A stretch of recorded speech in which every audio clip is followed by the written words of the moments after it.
اعوذ باللہ من الشیطان الرجیم بسم اللہ الرحمن الرحیم 19ویں پارے میں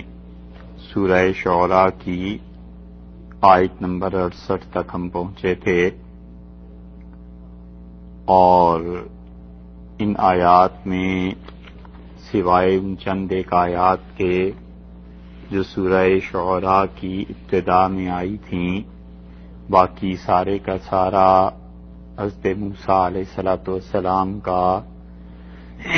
قصہ ہے، جو کچھ کے فرعون کے ساتھ ان کی گفتگو ہوئی اور جو چیزیں پیش آئیں۔ ان ساری باتوں میں دو باتیں ایسی ہیں جو کچھ شرح کے قابل ہیں۔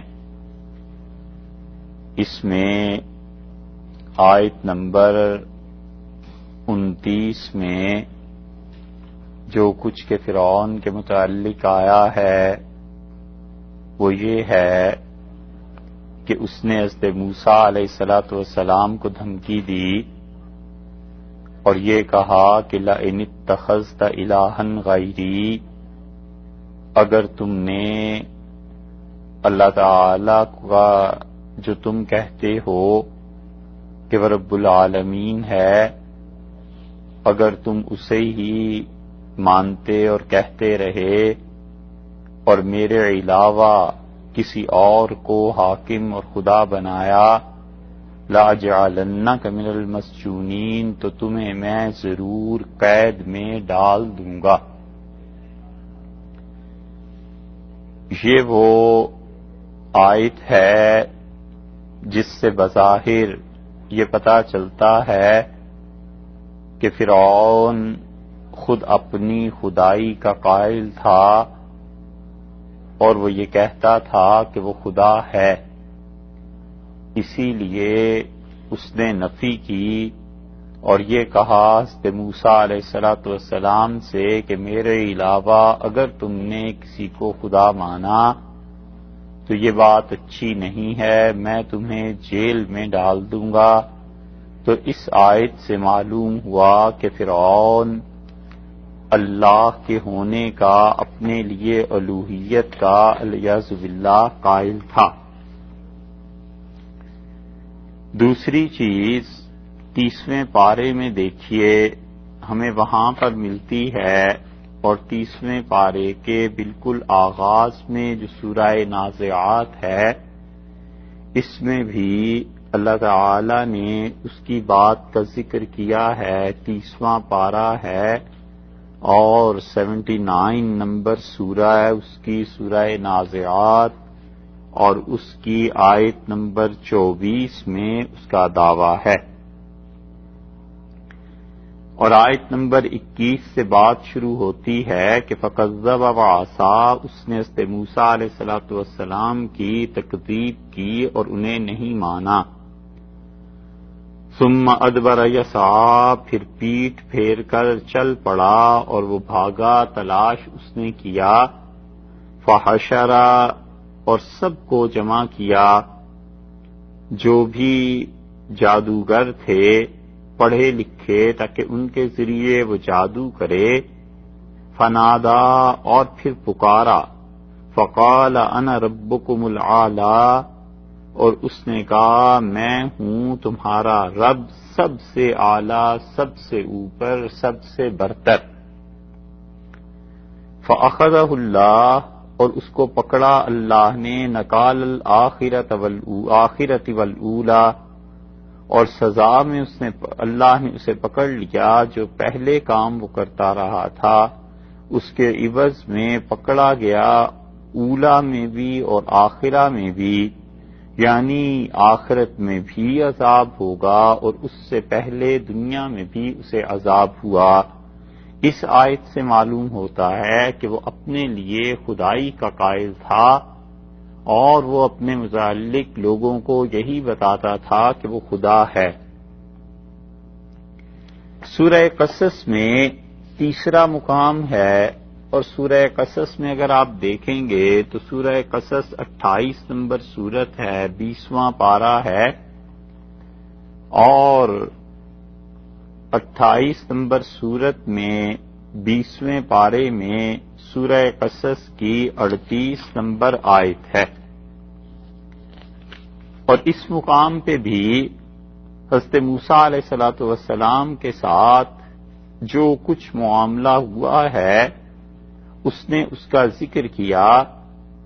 اور اللہ تعالی نے فرمایا کہ وقال فرعون، اور فرعون نے کہا کہ یا ایھا الملأ، اے دربار کے لوگو، میرے دربار والو، ما علمت لکم من الہ غیری، میں کسی کو نہیں جانتا تمہارے لیے کہ میرے علاوہ تمہارا کوئی اور حاکم ہو، کوئی خدا ہو۔ فَأَوْقِدْ لِي يَا حامان، تو اے حامان میرے لیے آگ جلاؤ، عَلَى الطِّينِ، اور آگ دو تم میرے کاموں کے لیے گارے کو، یعنی گارا جو ہے اس کی اینٹیں بناؤ اور اسے آگ میں اینٹوں کو پکاؤ، فَاجْعَل لِّي صَرْحًا لَعَلِّي، اور میرے لیے ایک شاندار محل تم بناؤ۔ سرہن کی تنوین بتاتی ہے کہ اس نے کہا بڑا محل شاندار ہو، اور محل بھی نہیں بلکہ ٹاور بناؤ، کیونکہ آگے آیا ہے کہ اطلع الی الہ موسیٰ، میں جھانک کر دیکھوں موسیٰ علیہ الصلوۃ والسلام کا رب، وانی لأظنہ من الکاذبین، اور میں تو سمجھتا ہوں کہ یہ جھوٹا ہے۔ اس سے بھی معلوم ہوتا ہے کہ فرعون جو تھا وہ اپنے علاوہ کسی کی خدائی کا قائل نہیں تھا، اور اب تک جتنے حوالے آئے ہیں ان سب میں اگر آپ دیکھیں تو الہ کا لفظ آیا ہے کہ اس نے کہا کہ انا ربکم الاعلی، میں تمہارا رب ہوں اعلی۔ پھر اس نے کہا کہ ما علمت لکم من الہ غیری، میں اپنے علاوہ تمہارے لیے کسی کو الہ نہیں مانتا۔ اور پھر اس نے کہا کہ دیکھو لئن اتخذت الہا غیری، یہی سورہ شعراء کی 29 نمبر آیت میں کہ اگر تم نے میرے علاوہ کسی کو اپنا الہ مانا تو لأجعلنک من المسجونین، میں تمہیں قید خانے میں ڈال دوں گا۔ تو فرعون کا مذہب کیا تھا؟ ان سب آیات سے پتہ چلتا ہے کہ فرعون جو تھا وہ اپنے لیے خدائی کا قائل تھا، اور وہ یہ سمجھتا تھا کہ وہ خدا ہے، لیکن قرآن ہی سے ہمیں ایک دوسرا نقطۂ نظر بھی پتہ چلتا ہے، اور 15ویں پارے میں بالکل آخر پہ اگر آپ چلے جائیں سورہ بنی اسرائیل کے، تو وہاں پر 15واں پارہ 17ویں سورت بنی اسرائیل،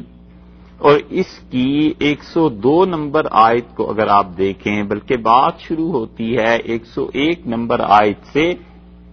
اور اس میں یہ آیا ہے کہ وَلَقَدْ آتَيْنَا مُوسَىٰ 9 آیات، 15واں پارہ اور 17ویں سورت 17 نمبر سورہ کا، اور 101 نمبر آیت جہاں سے رکوع شروع ہو رہا ہے، وَلَقَدْ آتَيْنَا مُوسَىٰ 9 آیات بَيِّنَاتٍ، اور ہم نے حضرت موسیٰ علیہ السلام کو 9 نشانیاں دیں اور صاف، فَاسْأَلْ بَنِي إِسْرَائِيلَ إِذْ جَاءَهُمْ، اور آپ پوچھ لیجئے بنی اسرائیل سے جب آیا وہ، یعنی حضرت موسیٰ علیہ السلام جب ان کے پاس آئے، فَقَالَ لَهُ فِرْعَوْنُ، تو فرعون نے یہ کہا کہ انی لأظنک یا موسیٰ مسحورا، اے موسیٰ علیہ السلام میرا خیال تو یہ ہے کہ تم پر جادو ہو گیا ہے۔ قال لقد علمت، موسیٰ علیہ السلام کہنے لگے کہ تم اچھی طرح جانتے ہو، ما انزل ہؤلاء، یہ معجزات کسی نے مجھے نہیں دیے، الا رب السماوات والارض، مگر اس نے جو رب ہے آسمانوں کا اور زمینوں کا، بصائر، بڑے واضح، تاکہ انہیں دیکھ کر تمہیں عقل آئے، تمہیں شعور آئے، تم سمجھ سکو کہ اللہ ہی معجزات دے سکتا ہے اتنے بڑے بڑے. وَإِنِّي لَأَظُنُّكَ،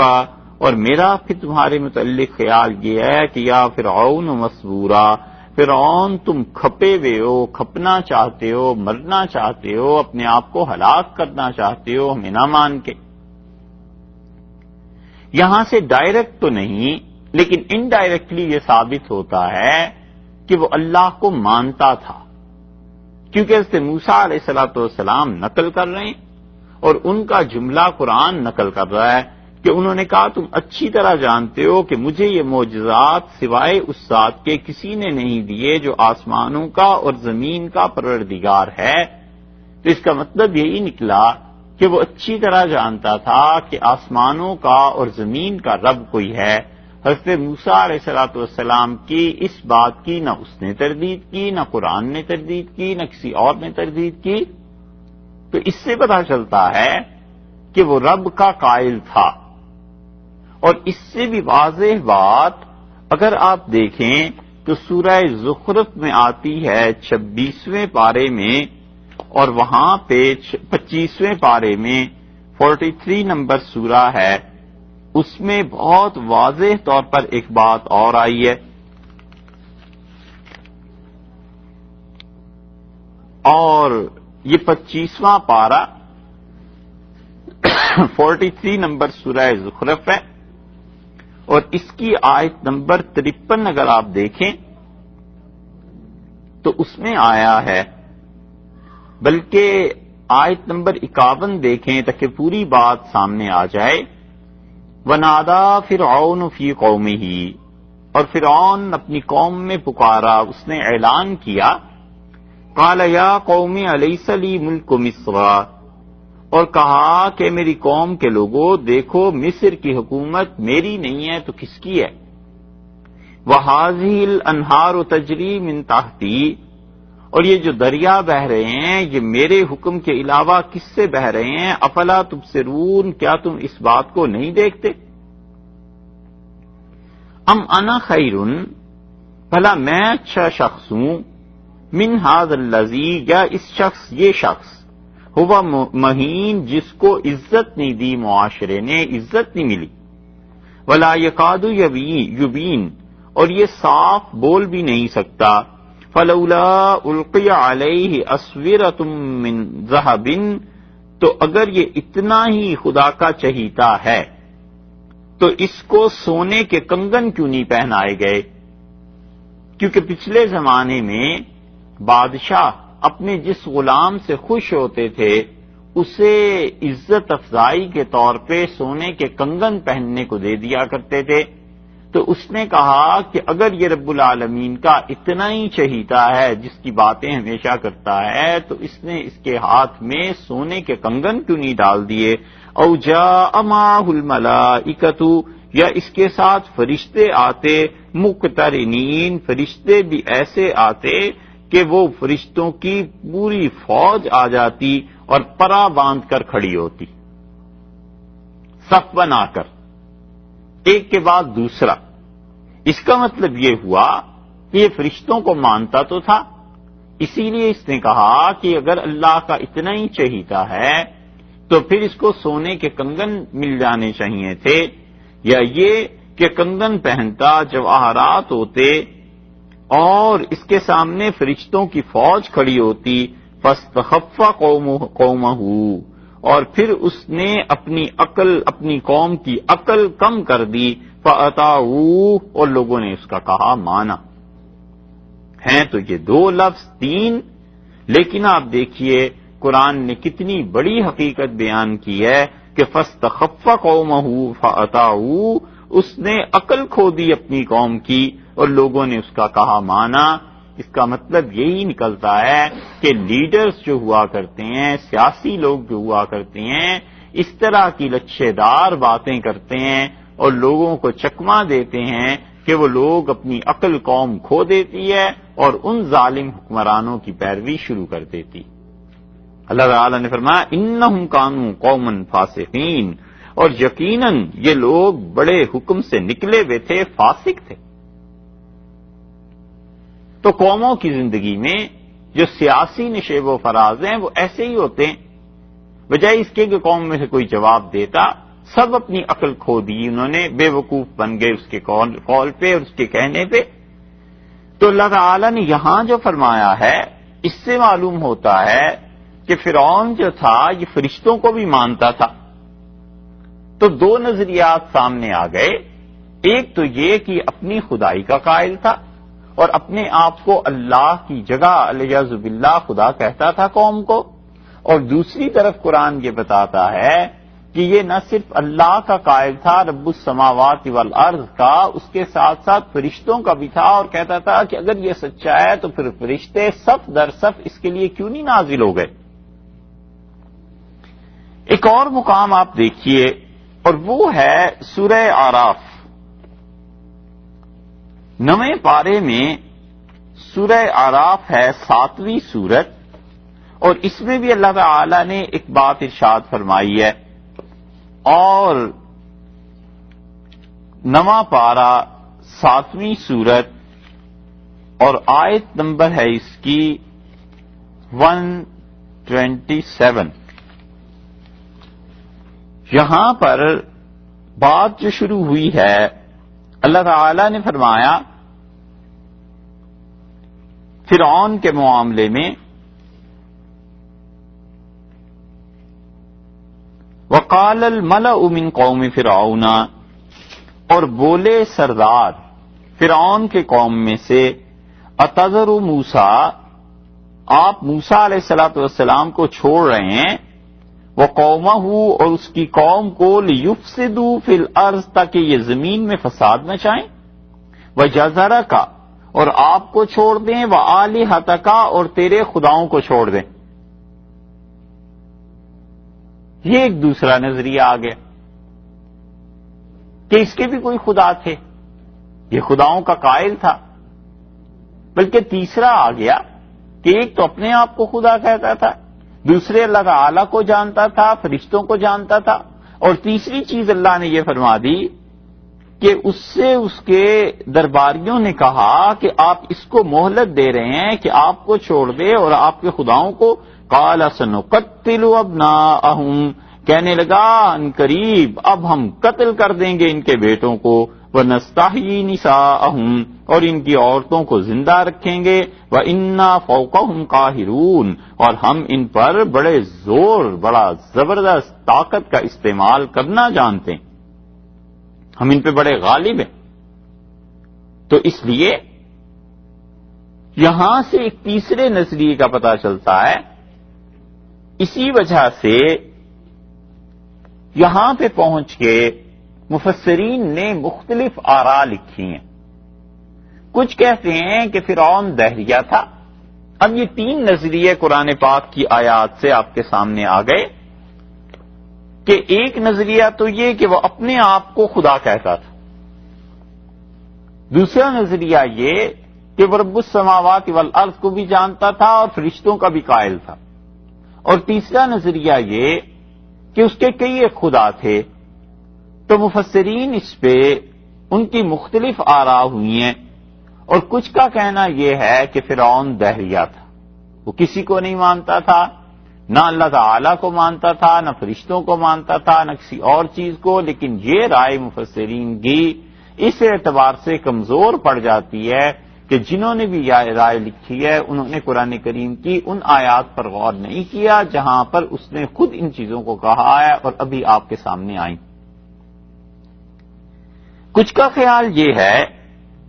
جس طرف اکثر لوگ گئے ہیں، کہ وہ کہتے ہیں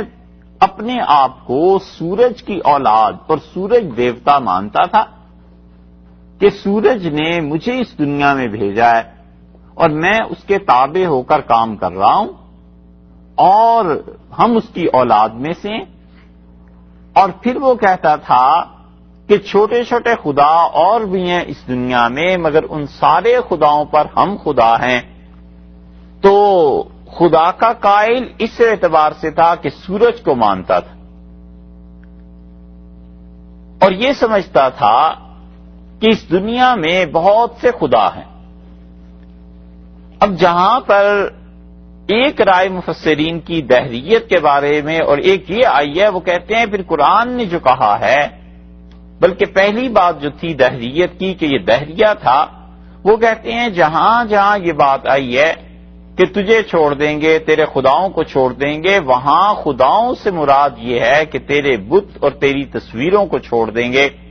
اگر ہم یہ مان لیں کہ فرعون دہریہ تھا تو پھر اس کا جواب یہ ہے کہ قوم نے کہا تیرے خداؤں کو چھوڑ دیں گے، یعنی وہ تصویریں ہر جگہ بت اپنے جو اس نے نصب کر رکھے تھے مختلف شہروں میں، اور لوگ آتے جاتے انہیں سلام کرتے تھے یا ان کے سامنے جھکتے تھے، انہوں نے کہا تیرے ان خداؤں کو چھوڑ دیں گے، تیرے بتوں کو۔ اور اب بھی جاہلی اقوام میں جو شرک کے قائل ہیں، جہالت ان میں اللہ کے معاملے میں اور الہیات کے باب میں ہے، آپ ان کے شہروں کا سفر کریں تو مختلف جگہ پر مختلف حکمرانوں کے بت نظر آئیں گے، اور لوگ ان کی عبادت کرتے تھے کسی زمانے میں، اب تو عبادت کا رواج نہیں رہا۔ اسپین میں چلے جائیں، بہت بت ہر چوراہے پہ، کئی کئی شہروں میں اور کئی کئی سڑکوں پہ آپ کو نظر آئیں گے۔ یہ وہ پچھلے زمانے سے قدیم رسم چلی آ رہی ہے، تو اس لیے مفسرین کا ایک گروہ اس طرف گیا کہ وہ مانتا کسی کو نہیں تھا اور دل میں اس کے بات تھی لیکن منافق تھا، ظاہر میں اظہار نہیں کرتا تھا۔ موسیٰ علیہ السلام کی بات جو بنی اسرائیل میں آئی ہے اس کا بھی جواب یہ دیتے ہیں۔ دوسرا نظریہ یہ ہے کہ فرعون جو تھا وہ یہ جانتا تھا کہ اس جہان کا رب ہے، اور اسی طرح فرشتوں کے بارے میں بھی وہ بات کرتا تھا، اور اس کا خیال یہ تھا کہ یہ جو دنیا میں چیزیں ہیں یہ سب کی سب ہے اصل میں اللہ ہی کا حکم، اور فرشتے بھی ہیں، لیکن اس نے طاقتیں جو دی ہیں سورج کو، اور سورج کی اولاد میں ہونے کی وجہ سے مجھے پہنچی ہیں، تو میرا یہ حق بنتا ہے کہ لوگوں پر اپنی خدائی کا دعویٰ کروں اور لوگوں کے سامنے اپنی الوہیت کا پرچار کروں تاکہ بے وقوف لوگ اس میں کام آ جائیں۔ اور اسی لیے حضرت موسیٰ علیہ السلام نے کہا کہ تم یہ کہتے ہو، تم اچھی طرح جانتے ہو، یعنی تمہارے دل میں یہ ہے، تم جانتے ہو کہ اللہ ہے آسمانوں اور زمین کا پروردگار۔ یہ اسے معلوم تھا، ایک بڑے خدا کا قائل تھا، اس کے بعد سورج کی خدائی کا قائل تھا، اور اس کے بعد اپنی خدائی کا قائل۔ تو اس طرح ساری آیات اپنی اپنی جگہ پر صحیح ہو جاتی ہیں کہ اس نے لوگوں میں اپنی الوہیت کا پرچار کیا۔ لیکن جو مفسرین دوسری طرف گئے ہیں وہ کہتے ہیں کہ اس سے مراد حاکم بھی ہو سکتا ہے۔ مثلاً اس نے حضرت موسیٰ علیہ السلام سے یہ کہا، یا اپنی قوم سے حضرت موسیٰ علیہ السلام سے کہا کہ لَإِنِ اتَّخَذْتَ إِلَٰهًا غَيْرِي لَأَجْعَلَنَّكَ مِنَ الْمَسْجُونِينَ۔ یہی سورہ شعراء میں جو 28-29 نمبر آیت ہے اس میں جس نے کہا ہے کہ اگر تم نے میرے علاوہ کسی کو خدا مانا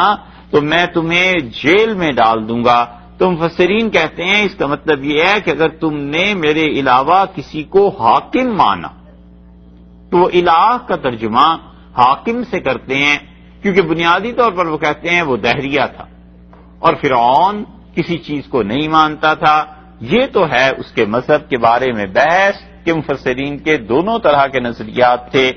اور دوسری بات جو ان آیات میں کل گزری ہے وہ یہ تھی کہ اللہ تعالیٰ نے بتایا کہ اس نے جادو کیا تھا، اور وہ جادوگروں کو اس نے بلایا تھا، اور حضرت موسیٰ علیہ السلام کے متعلق اس کا خیال تھا کہ الیاذ باللہ یہ جادوگر ہیں، اور اس نے کہا کہ جادوگروں کو بلاؤ، اور اگر وہ لوگ غالب آ گئے ان پہ تو میں ان کی فتح کا اعلان کروں گا، اور ہم لوگ جو ہیں ان کا مذہب اختیار کر لیں گے، جادوگروں کو مقرب بنا لیں گے۔ سحر جو ہے جادو، سحر کا مطلب جو لغت میں آتا ہے وہ کہتے ہیں کہ ہر وہ کام جس کا سبب بہت باریک ہو، جس کی وجہ اتنی باریک ہو، اتنی مخفی ہو کہ ہر آدمی اس کام کی وجہ کو نہ سمجھ سکے، اسے کہتے ہیں وہ سحر۔ اور مجمع البحار کے مصنف طاہر پٹنی رحمت اللہ علیہ ہندوستان کے ان مایا ناز علماء میں سے تھے جنہوں نے حدیث پر بڑا کام کیا، اور حدیث کا علم چونکہ ہندوستان میں گجرات میں بہت جلدی آ گیا تھا، اور گجرات میں آ گئے تھے تاجر، اور وہ لوگ حدیث کا علم لائے تھے حجاز سے، تو طاہر پٹنی اور کنز الامال کے مصنف رحمت اللہ علیہم یہ بہت بڑے بڑے لوگ تھے، گجرات کے ہی تھے، اور انہوں نے حدیث پہ کام کیا۔ طاہر رحمت اللہ علیہ نے جہاں جادو پر لکھا ہے وہ کہتے ہیں کہ آدمی اس وقت تک جادو پر مہارت حاصل نہیں کر سکتا جب تک اس کی نسبت، اس کی انٹرسٹ اور اس کی دلچسپی شرارتوں کے ساتھ نہ ہو۔ بہار الانوار انہوں نے ایک کتاب لکھی ہے، اس بہار الانوار میں انہوں نے ایک اور بات بھی لکھی ہے۔ انہوں نے حضرت عائشہ رضی اللہ عنہا کا قول نقل کیا ہے کہ حضرت عائشہ رضی اللہ عنہا نے کہا کہ رسول اللہ صلی اللہ علیہ وسلم کو آخری نبی نہ کہا کرو، کیونکہ ابھی ایک نبی نے آنا ہے، یعنی حضرت عیسیٰ علیہ الصلوۃ والسلام نے۔ یہ جو طاہر پٹنی رحمت اللہ علیہ کا جملہ ہے نا، مرزائی سے بہت اچھالتے ہیں، اور وہ کہتے ہیں کہ جب تم کہتے ہو کہ کسی نبی نے نہیں آنا، آخری نبی ہیں وہ، تو آخری نبی کہنے کو تو حضرت عائشہ رضی اللہ عنہا منع کرتی تھی، تو تم انہیں بھی کہو وہ کافر تھے، اور حضرت عائشہ رضی اللہ عنہا پہ فتویٰ لگاؤ۔ تو ہم یہ کہتے ہیں کہ حضرت عائشہ رضی اللہ عنہا کا یہ فرمانا، اس سے مراد نئی نبوت نہیں ہے کہ اب کوئی آدمی نئی نبوت کے ساتھ آئے گا۔ ان کا کہنا یہ ہے کہ وہ جو نبوت انہیں پہلے ملی تھی اس نبوت کے ساتھ وہ اب بھی آئیں گے، سیدنا مسیح علیہ السلام جو امت میں آئیں گے، اب تو وہ نبوت ان کی کوئی ختم نہیں ہو گئی، وہ اپنی نبوت سمیت رسول اللہ صلی اللہ علیہ وسلم کے تابع ہوں گے۔ تو حضرت عائشہ رضی اللہ عنہا کا کہنے کا مقصد یہ ہے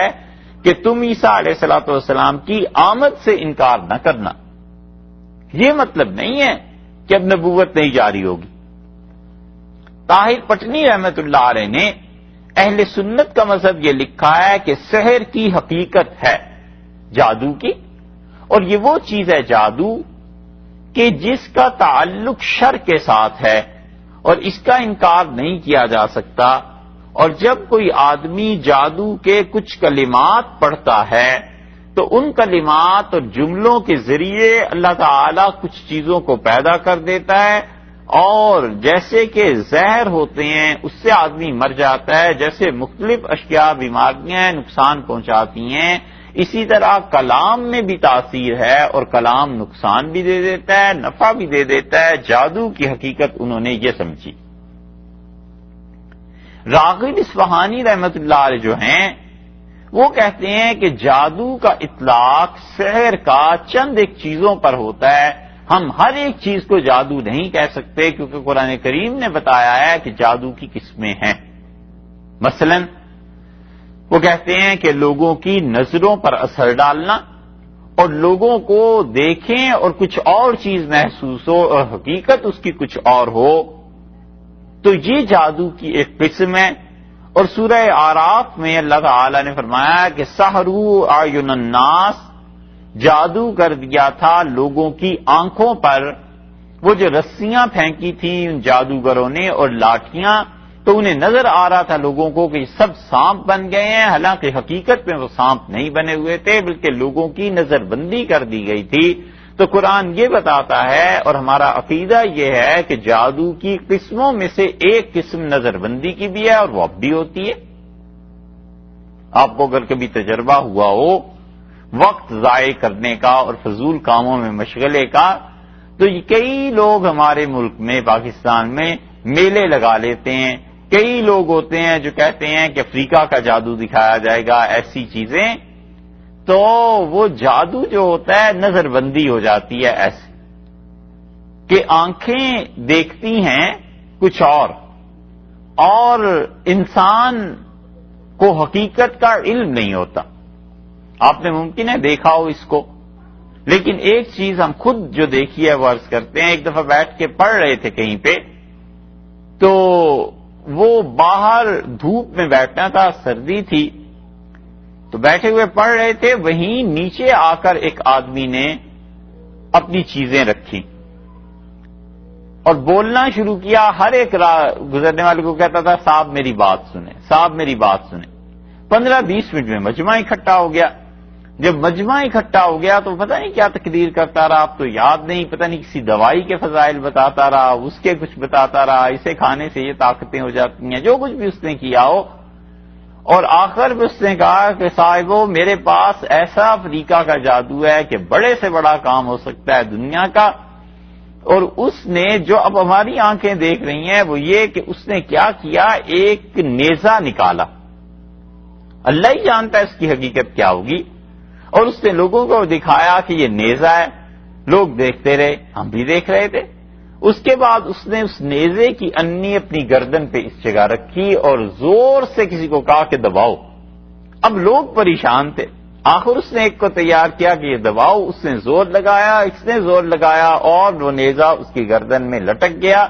ایسے بالکل پیوست ہو گیا اور خون اس کا بہنے لگا. اب ہنسے اور لوگوں کو کہا کہ دیکھو افریقہ سے یہ چیزیں آئی ہیں ہمارے پاس، آپ بھائیوں میں سے کسی کو محبوب نے دھوکہ دے دیا ہو، کسی کا مقدر اچھا نہ ہو، کسی کا مقدمہ ہو اور کسی کا محبوب اس کے پاؤں میں آنا نہیں آتا وہ آنا چاہے، ایسی باتیں کر کے اس نے ایسا لوگوں کو بے وقوف بنایا. یہ تھی ساری کی ساری چیز اصل میں نظر بندی. اور یہ جادو کی قسموں میں سے ایک قسم ہے کہ لوگوں کی نظر بند کر دی جائے اور حقیقت کچھ اور ہو، لوگ کچھ اور دیکھ رہے ہوں. یہ چیز ہمارے ایک استاد تھے اور ہم نے ان سے حدیث پڑھی، اور ہمارے ایک دوست ابھی بھی زندہ ہیں. انہوں نے کہا حضرت ہمارے محلے میں ایک آدمی آیا ہے اور وہ ایسی ایسی چیزیں کرتا ہے کہ لوگ اس کے بڑے معتقد ہیں، اور جو جاتا ہے پہلے تو وہ ملتا نہیں. یہ سارے ڈرامے تو ہوتے ہیں لیکن اصل حقیقت اتنی سی ہے کہ جو آدمی اس کے پاس جاتا ہے وہ کہتا ہے تم پہ جادو ہے، اور پھر کچھ پڑھتا ہے اور جادو والی جو چیز تھی وہ ایک دم سے آ کے گرتی ہے. وہ کہتا ہے دیکھو یہ جادو آ گیا ہے. اور کئی مرتبہ ان چیزوں میں بال ہوتے ہیں، کبھی کوئی گندگی ہوتی ہے، کبھی کچھ ہوتا ہے، کبھی ہڈیاں ہوتی ہیں، کبھی خون آ جاتا ہے. یہ سب کی سب چیزیں دیکھتے ہیں لوگ اور اس کے بڑے معتقد ہو رہے ہیں. اور پھر وہ تعویذ وغیرہ دیتا ہے. اور اس نے میرے والد سے کوئی 1,00,000 روپیہ اسی معاملے میں لے لیا اور والد کو کہا کہ تمہارا بزنس تباہ ہو رہا ہے اور یہ سب کچھ ہو جائے گا اور تم پر جادو ہو گیا، اور والد اس کے معتقد ہو گئے ہیں، تو آپ کچھ بتائیں. تو انہوں نے کہا اچھا میاں، وہ جو ہمارے دوست ہیں ان سے انہیں تعلق بھی تھا، تو فرمایا کہ اچھا میاں فلاں دن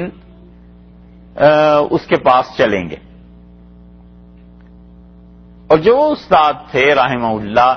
اللہ نے بڑا تقوی انہیں دیا تھا، بہت نیک تھے، صوفی بھی بڑے پکے تھے، اور حدیث میں بڑا علم خدا نے دیا تھا. وہ 50 سال کے بھی نہیں ہوئے ان کا انتقال ہو گیا. لیکن علم اللہ نے اور تقوی اتنا جوانی میں ہی دیا تھا کہ ان جیسے لوگ کبھی کبھی پیدا ہوتے ہیں. گئے اس کے پاس، اور سادے بھی اتنے تھے، پٹھان تھے اتنے سادے، چادر اوڑے رکھتے تھے کہ کوئی آدمی جو دیکھے پہچان نہیں سکتا تھا کہ اتنا صاحب علم ہے یہ. ایک مرتبہ ہم جا رہے تھے تو کسی نے ان سے پوچھا، روکا انہیں ایسی گلی میں اور کہنے لگا خان صاحب وہ چوکیداری ہے، تو رات کو اگر تم ہماری دکان کی چوکیداری کرو تو ہم تمہیں کچھ پیسے ویسے دے دیں گے، آؤ گے؟ تو ہم نے اسے کہا بھائی ایسے ہر ایک کو دیکھ کے بات نہیں کر دیا کرتے، تمہیں پتا نہیں کہ یہ آدمی کون ہے. وہ اتنے سادے تھے کہ رات چلتا بھی ان سے ایسے ہی پوچھ لیتا تھا. وہ چلے گئے اس کے پاس اسی سادگی میں. اور یہ جو تھے انہیں معدے کی تکلیف رہتی تھی، السر تھا شاید یا کیا. تو انہوں نے اس سے کہا کہ مجھے معدے کی اتنی تکلیف رہتی ہے، اتنا شدید درد ہوتا ہے کہ میں زندگی سے دشوار ہو گیا ہوں. تو اس نے کہا حضرت آپ پہ ہوا ہے جادو. یہ سمجھ گئے. انہوں نے کہا اچھا پھر کیا ہوگا؟ اس نے کہا میں آپ کا جادو حاضر کروں گا، آپ اسے دیکھیں گے اور پھر اس کے بعد آپ کا علاج ہوگا. تو انہوں نے کہا ٹھیک ہے. تھے تو وہ بہت تیز جو استاد تھے. انہوں نے کہا کب حاضر کرو گے؟ فلاں دن آ جائیں. کہنے لگے اس دن میں عشاء کی نماز اس مسجد میں پڑھوں گا تو آپ سب نمازیوں کے سامنے کریں تاکہ جو پبلک، جو لوگوں میں جادو ہوتا ہے، سب کو پتا چلے کہ آپ جیسی شخصیت اس میں موجود ہے. وہ آ گیا باتوں میں. اسے پتا تھا کہ یہ تو بڑا پکا صوفی ہے. مسجد میں عشاء کی نماز ہوئی اور وہ دوست بتا دیتے ہم تو گئے نہیں، ہمیں پتا بھی نہیں تھا اس چیز کا کہ اس دن کیا ہونا ہے. خیر مسجد میں جب لوگ نماز سے فارغ ہو کے عشاء کی بیٹھے تو وہ استاد جو تھے فرضوں کے بعد انہوں نے کھڑے ہو کے اعلان کر دیا ان کا ایک بہت بڑی ہستی یہاں آئی ہوئی ہے اور وہ جادو کا علاج کرتی ہے، اور لوگوں قدر کرو تمہارے شہر میں اتنا بڑا آدمی بیٹھا ہے اور تمہیں پتا نہیں ہے. اور ابھی حضرت جو ہیں وہ تشریف رکھیں گے اور سب کو جن کو شک ہے کہ ان پہ جادو ہے تو اپنی اپنی چیزیں دکھاؤ. میں نے بھی حضرت کو دکھایا ہے، مجھ پہ بھی جادو ہے. تو اور خوش ہو گیا. اب جب بیٹھے سارا یہ سٹیج گویا کہ تیار ہو گیا. اس نے کیا کیا کہ یہ اپنے ذکر مراقبہ جو بھی تھا اس میں مصروف ہو گئے اور اس نے لمبی تمہید باندھی، جو کچھ بھی کہا سو کہا. اور اس نے کہا کہ یہ دیکھو جادو ہے تم پہ، مولوی صاحب تمہیں فلاں دشمن تمہارا حملہ کر رہا ہے. اور یہ کہہ کے اس نے جیب میں ہاتھ ڈالا اور جیب میں ہاتھ ڈال کے ہڈیاں نکالی. اب لوگ دیکھ رہے ہیں کہ ہڈیاں اوپر سے گر رہی ہیں اور یہ جیب سے نکال رہا ہے. تو جب اس نے دوبارہ ہاتھ ڈالا تو جو ہمارے استاد تھے انہوں نے اس کا ہاتھ پکڑ لیا. انہوں نے کہا بدماش دھوکہ دیتے ہو. جب انہوں نے یہ کہا تو انہوں نے کہا لوگوں دیکھو اس کی جیب سے یہ چیزیں نکلیں گی. وہ جو اس نے عمل کیا تھا لوگوں کی نظر بندی کا، لوگ متاثر ہو رہے تھے کہ ہڈیاں تو اوپر سے گری ہیں، انہوں نے اس عمل کا توڑ کر دیا اور رنگے ہاتھوں پکڑ لیا. انہوں نے کہا لوگوں دیکھو اس کے ہاتھ میں یہ جیب اس میں ڈالا ہے اس نے ہاتھ، اور اس کی جیب کی تلاشی لو، دیکھو بھی کیا کیا چیزیں نکلتی ہیں. اس نے کہا ہے نا کہ بال ہیں، خون ہے، یہ چیزیں یہ سب اس کی جیب سے نکلیں گی. لوگوں نے جو اسے پکڑا تو ہمت نہیں پڑتی تھی کسی کی، لیکن دو چار اٹھے. آخر انہوں نے جیب کی تلاشی لی تو اس میں سے خون کا ایک پیکٹ نکل آیا، کچھ ہڈیاں نکل آئیں، کچھ اس قسم کی چیزیں نکل آئیں، بال نکل آئے. انہوں نے کہا یہ ہے سارے کا سارا نظر بندی کا عمل، یہ جو بدماش کر رہا ہے لوگوں کو. اور انہوں نے کہا نکالو وہ 1,00,000 روپیہ جو ہمارے دوست کے والد سے لیے. لوگ تو اسے مارنے کے لیے تیار ہو گئے. انہوں نے 2-4 خود لگا دی اور لوگوں سے کہنے لگے بیٹھ جاؤ. میں صرف تمہیں یہ دکھانا چاہتا تھا کہ دنیا میں ایسے ایسے لوگ بھی ہوتے ہیں تاکہ تمہیں یقین آ جائے کہ جادو اتنا آسان نہیں ہوا کرتا اور ہر ایک پہ نہیں ہوا کرتا. لوگ اس طرح پیسے کماتے ہیں. اور آخر اس نے اگلے دن 1,00,000 کا چیک لکھ کے دیا اور بھاگ گیا اس شہر سے. یہ جادو کی وہ چیزیں ہیں جو قرآن پاک نے کہا ہے کہ سحروا اعین الناس، انہوں نے لوگوں کی نظروں پر جادو کر دیا تھا. اس سے عورتیں ہو جاتی ہیں بہت متاثر، کہتے ہیں جی جا کے بیٹھے اور اس طرح جادو نکلنا شروع ہو گیا. تعویذ تھے، انہوں نے کہا یہ تعویذ تمہارے دشمن نے تمہارے گھر کی چوکھٹ کے نیچے رکھ دیے تھے، وہاں سے نکلوا کے لایا. اور ہوتا سب کچھ نظر بندی کا عمل ہے. ایک تو یہ، اور راغب اصفہانی نے رحمت اللہ علیہ نے اس پہ یہ لکھا ہے اور اس کے عملاً ہم نے آپ سے عرض کیا کہ عملاً کیا ہوتا ہے. دوسری جادو کی قسم یہ ہے کہ شیطان سے مدد مانگ کر اس قسم کے عمل کیے جاتے ہیں. اور اللہ تعالی نے یہ سورہ بقرہ میں فرمایا نا کہ وَلَٰكِنَّ الشَّيَاطِينَ كَفَرُوا،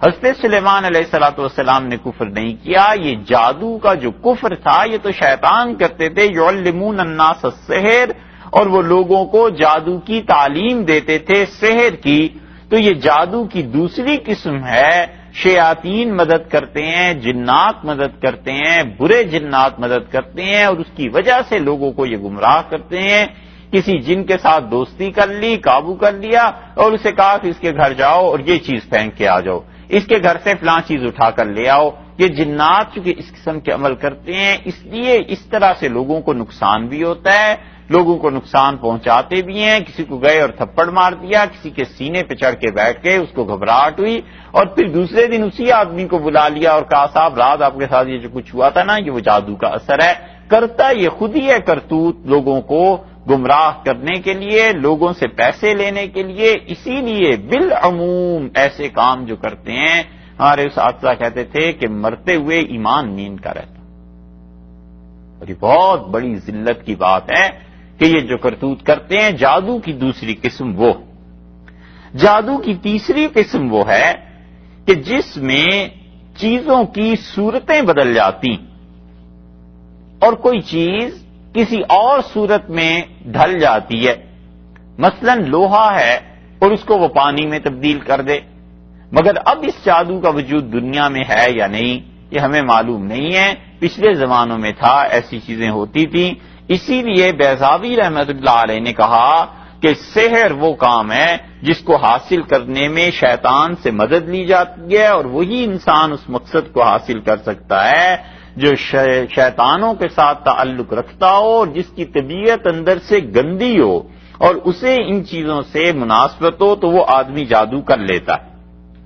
صاحب المعانی نے رحمت اللہ علیہ نے انہوں نے بھی یہی لکھا ہے، اور بغداد کے وہ مفتی تھے اور بڑے قابل لوگوں میں سے تھے، تفسیر لکھی ہے انہوں نے روح المعانی، سید محمود آلوسی رحمت اللہ علیہ نے، اور سید محمود رحمت اللہ علیہ کہتے ہیں کہ ہمارے اہل سنت والجماعت کے عقیدے میں یہ بات شامل ہے کہ جادو برحق ہے، سحر ہو جاتا ہے، کیا ہے کسی نے یا نہیں کیا یہ ایک الگ بات ہے، لیکن سحر ہو جاتا ہے، جادو لوگ کرتے ہیں۔ تفتزانی رحمت اللہ علیہ نے بھی اس پہ لکھا ہے، اور یہ لوگ سب یہ کہتے ہیں کہ رسول اللہ صلی اللہ علیہ وسلم پر جادو ہوا، اور نبی کریم صلی اللہ علیہ وسلم پہ جادو ہونے کی روایات اتنی ہیں کہ اس کا انکار نہیں کیا جا سکتا۔ جہاں پر پہنچ کے اب اس جدید زمانے میں دھوکہ ہو گیا ہے وہ آپ سے عرض کرتے ہیں۔ پہلے تو ہم قرآن کو دیکھ لیتے ہیں کہ اللہ تعالی نے فرمایا وَمِن شَرِّ النَّفَّاثَاتِ فِي الْعُقَدِ، اور میں پناہ مانگتا ہوں گرا باندھ کر، اس میں پھونکنے والی عورتیں جو پھونکتی ہیں اس سے، پھونکنے والیوں کے اثر سے خدایا میں تیری پناہ مانگتا ہوں۔ تو اس کا مطلب ہے کوئی چیز تو ہے، تو ہی تو اللہ نے کہا اس سے پناہ مانگو۔ تو عورتیں گرا لگاتی ہیں اور اس پر پھونک دیتی ہیں، اور یہ جادو کسی آدمی پر ہو جاتا ہے۔ اور رسول اللہ صلی اللہ علیہ وسلم پہ لبید ابن عاصم تھا یہودی، اس نے رسول اللہ صلی اللہ علیہ وسلم سے جادو کیا، اور نبی کریم صلی اللہ علیہ وسلم 3 دن تک، بعض روایات میں کچھ زیادہ دن آتے ہیں، اتنے دن بیمار رہے، اور ہم کہتے ہیں جادو حضور اقدس صلی اللہ علیہ وسلم پہ ہو گیا۔ اب جدید کچھ لوگ ایسے پیدا ہوئے ہیں، پہلے بھی تھے لیکن کم تھے، اب وہ کہتے ہیں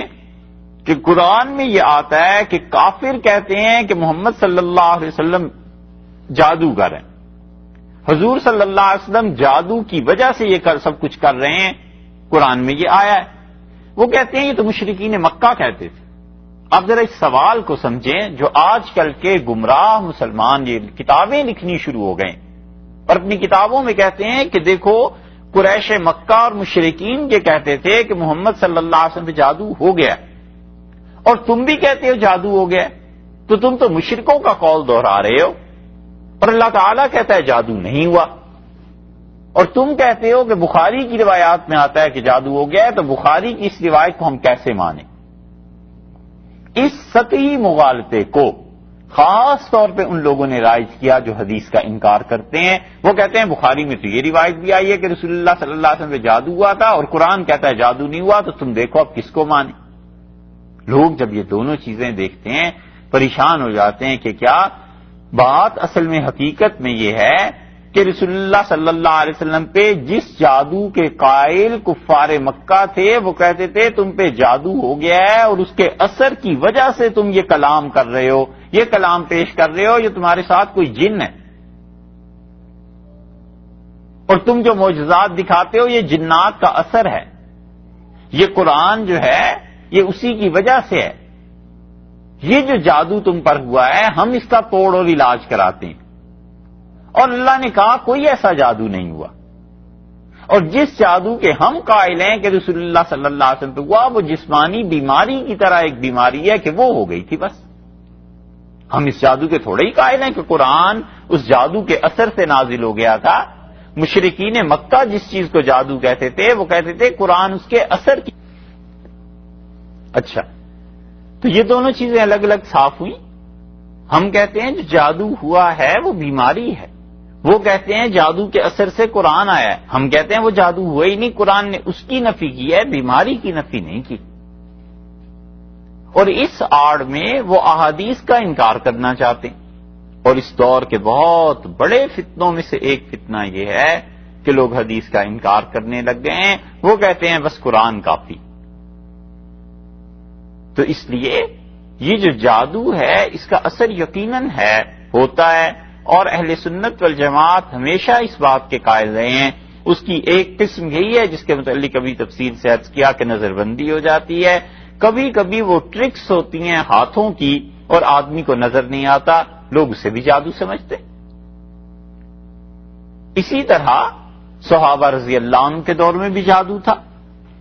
حضرت عائشہ رضی اللہ عنہ پر جادو ہوا، حضرت عبداللہ ابن عمر رضی اللہ عنہ پر جادو ہو گیا،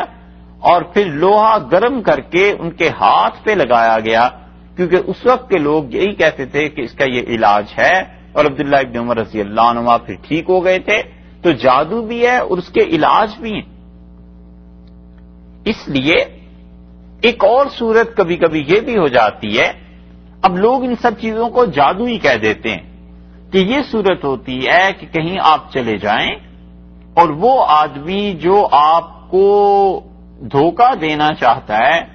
وہ اپنی قوت سے اتنا شدید اثر دوسرے کے دل پہ ڈالتا ہے کہ دوسرے پہ عجیب و غریب کیفیات مسلط ہو جاتی۔ مثلا وہ آدمی یہ چاہتا ہے کہ آپ ہنستے رہیں، تو وہ اتنا شدید اثر آپ کے دل پر ڈالے گا کہ آپ گویا خود ہنسنا شروع ہو جائیں گے، اور آپ کہیں گے عجیب بات ہے، وہاں جا کر یہ چیز محسوس ہوئی۔ اور یہ دھوکہ اس وقت بھی ہو جاتا ہے جب اللہ کے بڑے نیک، صاف ستھرے اور پاک بندے، ان کے ہاں بعض اوقات لوگ جاتے ہیں اور خود بخود ان پہ رونا اور گریا طاری ہو جاتا ہے۔ یہ بہت سے اللہ کے اچھے بندے اور مشائخ ان کی خدمت میں پہنچ کے ہوتا ہے۔ اس کی وجہ یہ ہے کہ یا تو یہ جو جانے والا ہے اس کے دل میں ان انوار اور ان کیفیات کو محسوس کرنے کی حس ہے جو اس اللہ کے نیک بندے میں بھی ہیں، تو وہ اللہ کی جو رحمت نازل ہو رہی ہوتی ہے اس شخص پہ مسلسل، اس کا دل جب اسے قبول کرتا ہے تو اسے بے اختیار رونا آ جاتا ہے۔ ایسے ہی کبھی کبھی یہ بھی ہوتا ہے کہ یہ بہت گناہگار ہوتا ہے، اور جب دھلائی شروع ہوتی ہے اندر سے اس کی خدا کی رحمت کی وجہ سے، تو اس بزرگ کی مجلس میں اسے رونا آ جاتا ہے۔ اب اس میں، اور یہ جو تیسری بات اب عرض کرنے لگے ہیں، اس میں بڑا باریک فرق ہے، اور باریک فرق یہ ہے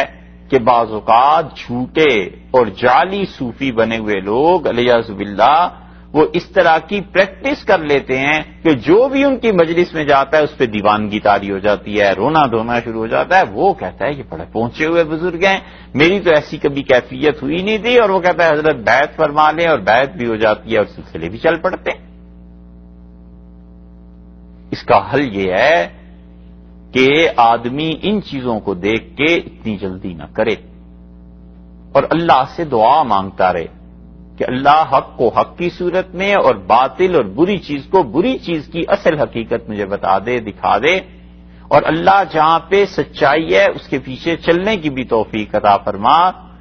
تو فائدہ یہ ہو جاتا ہے کہ وہ جو اللہ کے اچھے بندوں کے ساتھ کیفیت ہوتی ہے اس سے آدمی اپنے اندر پاکیزگی محسوس کرتا ہے، پھر تعلق بھی ہو جاتا ہے، اور یہ جو جعلی قسم کے لوگ ہوتے ہیں ان سے جان بھی چھٹ جاتی ہے۔ آدمی 2-4 مرتبہ جب جاتا ہے تو عقل اگر ٹھکانے رہے، ہوش و حواس درست رکھ کے، تو پھر خود ہی جج کر لیتا ہے کہ اس میں کیا ہے۔ جادو کی قسموں میں سے ایک قسم لوگوں کا دوسرے کو ہپناٹائز کرنا ہے، ان کے خیالات پہ، ان کے دماغ پر قابو پانا ہے، یہ بھی جادو کی ایک مستقل قسم ہے۔ اسی لیے ابن حجر مکی جو تھے آخری دور کے، انہوں نے جادو کی اقسام پر بحث کی ہے، اور ابن عابدین شامی رحمت اللہ علیہ نے اپنے رسائل میں ان کی ساری عبارتیں نقل کی، اور جو چیزیں جادو کی شدید قسموں میں سے ہیں، ہمارے ہاں اہل سنت اس چیز کو مانتے ہیں کہ وہ کہتے ہیں جادو کی وجہ سے کسی چیز کی حقیقت کو وہ تبدیل کر دیتے ہیں، مثلا لوہے کو لکڑی بنا دیں اور لکڑی کو لوہا بنا دیں، مگر اب اس زمانے میں یہ جادو عام طور پہ نہیں پایا جاتا، اور اسی لیے پھر انہوں نے یہ بھی کہا ہے کہ یہ جو ایک قسم تھی حضرت موسیٰ علیہ الصلوۃ والسلام کے ہاں، اس میں تو قرآن نے سورہ طٰہٰ میں بھی کئی جگہ پر کہہ دیا کہ لوگوں کی نگاہوں کو متاثر کر دیا گیا تھا، اور لوگ اپنی نظروں سے ایسے دیکھنے لگے تھے جیسے رسیاں گھوم پھر رہے، جیسے سانپ گھوم پھر رہے ہیں، حالانکہ حقیقت میں وہ رسیاں تھیں اور لوگوں کی نظر پر اس کا اثر ہو گیا۔ تو کوئی بھی شرعی اور عقلی دلیل ایسی نہیں ہے جو جادو کے خلاف پیش کی جا سکے. اس لیے اہل سنت والجماعت کا عقیدہ یہی ہے کہ جادو برحق ہے، ہو جاتا ہے، اور اس کی مختلف قسمیں ہیں، اور امت میں پرانے لوگوں میں سے کسی نے اس کا انکار نہیں کیا سوائے معتزلہ کے، کہ وہ جادو کے قائل نہیں تھے. معتزلہ کہتے تھے جادو کوئی چیز نہیں ہوتی، اور انہیں بھی اپنی رائے سے بہت سو کو بعد میں رجوع کرنا پڑا.